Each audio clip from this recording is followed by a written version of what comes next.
gonna show you how to turn one of these into this. Great for teas, great for whenever you are looking for a lemony taste, and you don't have to worry about it going bad.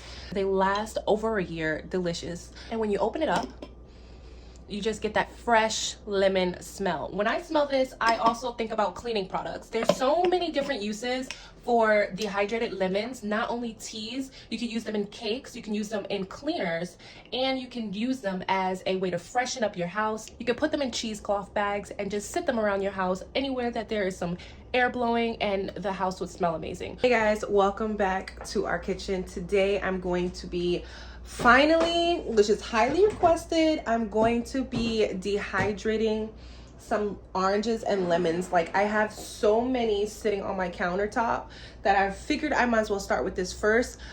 This is the first of a series. I know I have dehydrated lemon before. I have dehydrated bananas, which is like a staple in this house because the dehydrated bananas taste like baby's food. It's really good in a granola.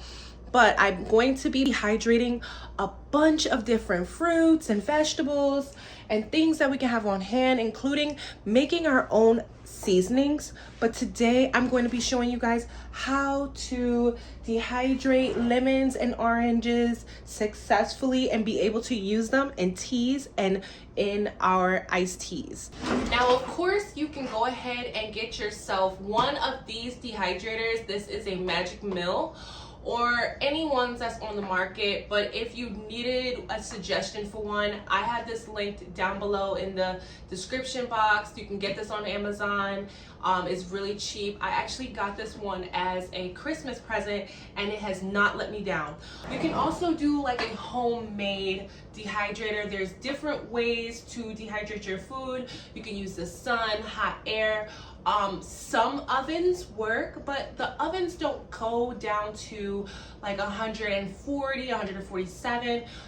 If you can, you could probably try cracking your oven just to give it a little bit of air circulation if you really must use your oven. And if you need a little bit more information on that, you can check that out on the blog foodiefarmhouse.com, where I speak about different ways to dehydrate, including using your oven DIY, because we as a human race did not always depend on things like this. We used whatever we had, and we used things on a homestead or a farm, right? So let's go ahead and get started. Okay, as you can see here, I only have a few trays in this one.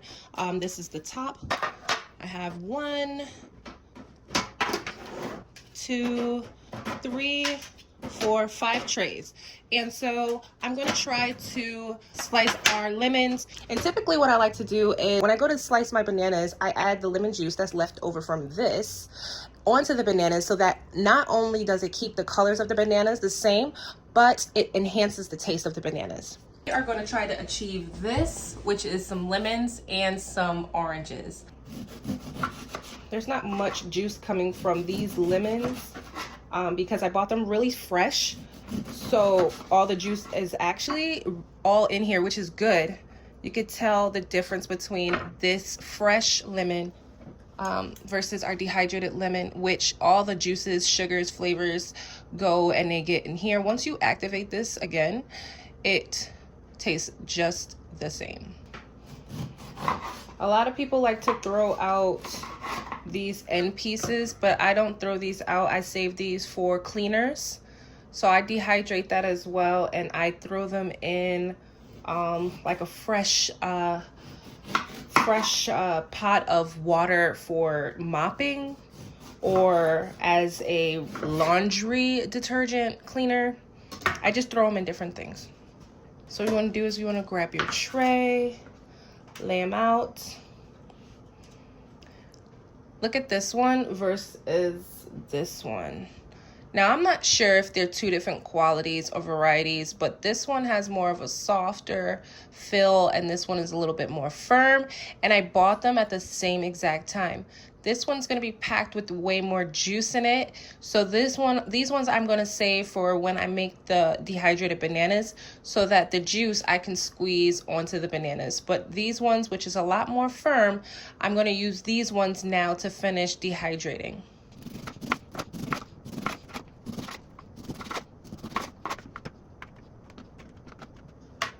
Our first tray is done, so I'm gonna go ahead and set it to the side. Now I'm going to choose the oranges.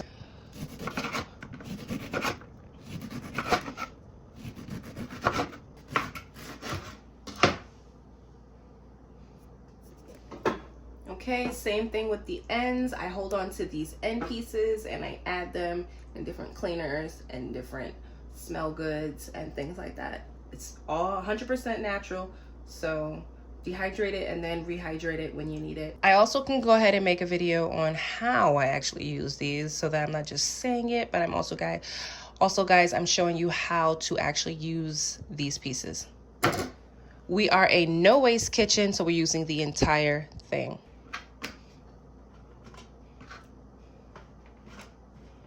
These pieces are a little bigger, so it's gonna take a lot to fit more on a tray. So a full orange on a full tray here. The lemons took two lemons per tray. This is an orange, 1 per tray. And I don't really like to mix varieties when I'm dehydrating, but being that these are both citrus, I can go ahead and do them together. I also want to go ahead and test this for you guys in the oven.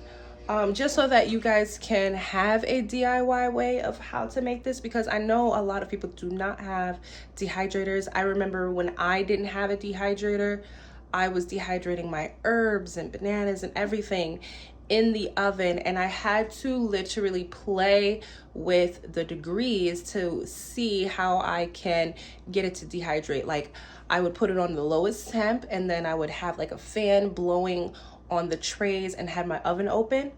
And I think that that's also a way you can use your oven as a dehydrator, because I don't want anybody to miss out on how wonderful that this is. It's great for the pantry, and especially now when food prices are insane and you don't want to be buying fruit and then turn around and then they go bad and then you don't have none when you actually need some. And it's good to just pull this right off the shelf when you actually need it, and you don't have to use the whole lemon or the whole orange. I put it on my dehydrator for 24 hours and I put it at 147 degrees.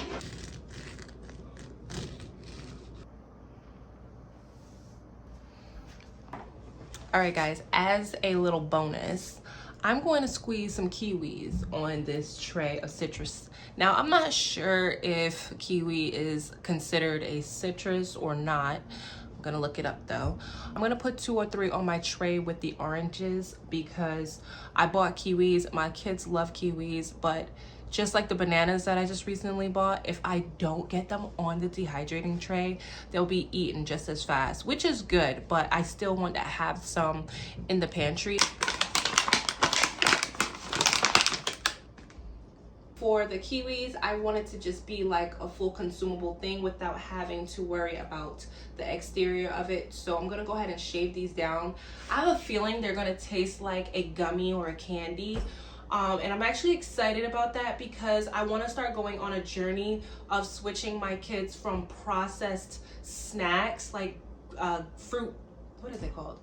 Fruit snacks. I want to switch that. I want to switch just like the cakes and the different things that they're eating.